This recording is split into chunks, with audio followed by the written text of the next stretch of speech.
making sure that it is actually working the way that I think it should be. And it it says end stream now instead of finish, so it's kind of throwing me off, but that's all right.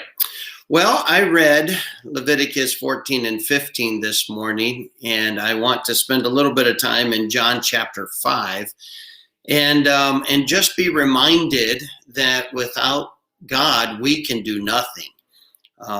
I think that all of us would agree that without God, there are just some things we cannot do. And yet, unfortunately, in our arrogance, we sometimes think that there are some things that we can do.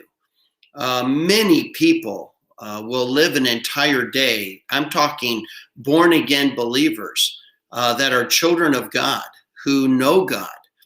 Many of them will go through an entire day without ever talking to God, without ever getting direction from God.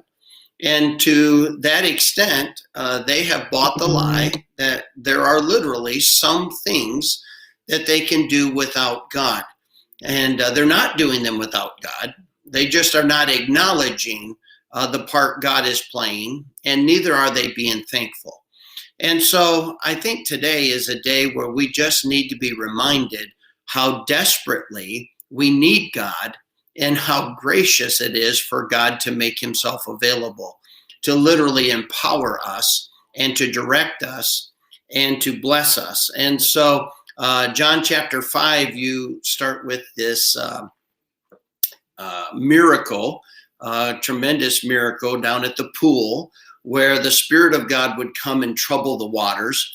And then the first person who would get into the waters would be healed of whatever disease they had.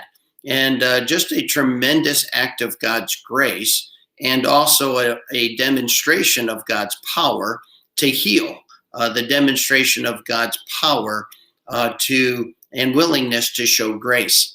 Well, you know the story. This guy had been there 38 years, and because he couldn't walk, he couldn't get into the water, and before he would get in, somebody else would beat him to it, and here he would go. And 38 years is a long time to go there year after year after year, wanting to maybe this will be the year.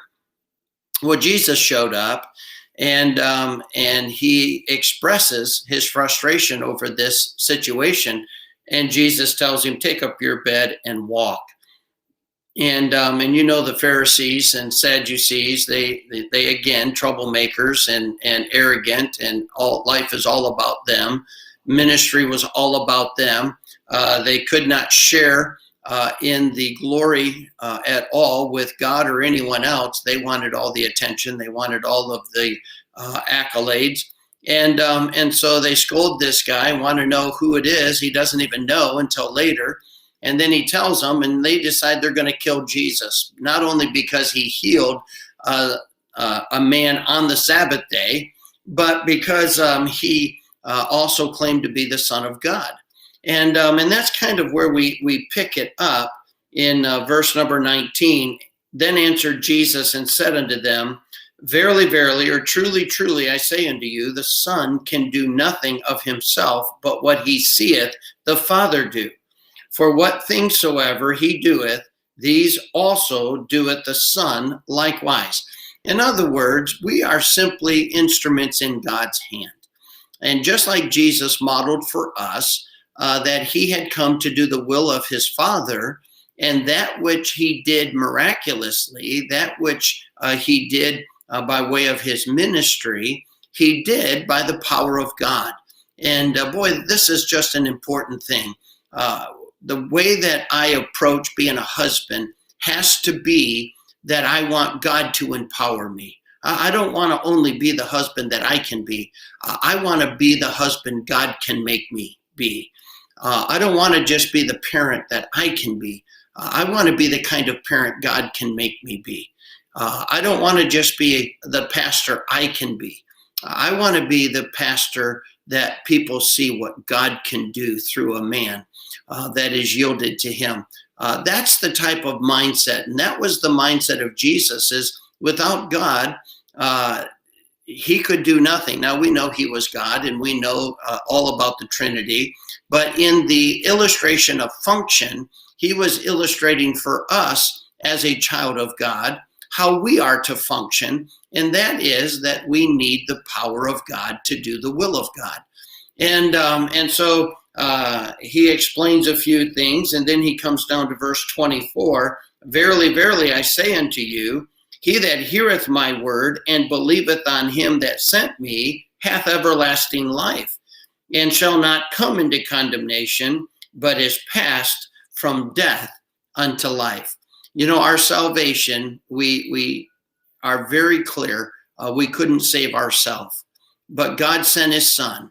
And if we would put our faith and trust in the finished work of Jesus on the cross, he will forgive our sin and give us eternal life. And we know we need Jesus for that.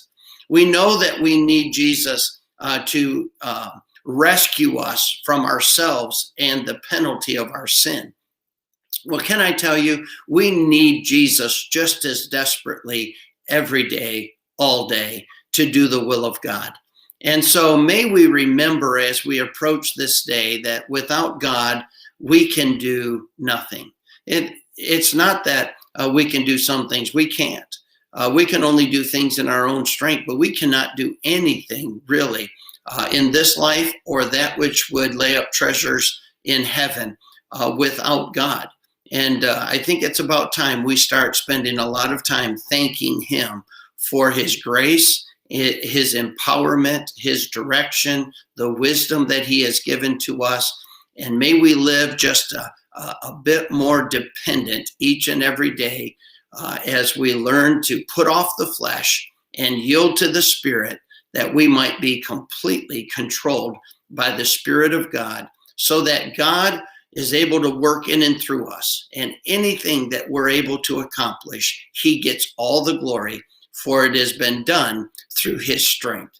May you have a great day. I hope that you'll take these thoughts and apply them and think about them all day long, and let them really be a fuel to your spiritual life to grow in grace. May God bless you. I'll see you tomorrow.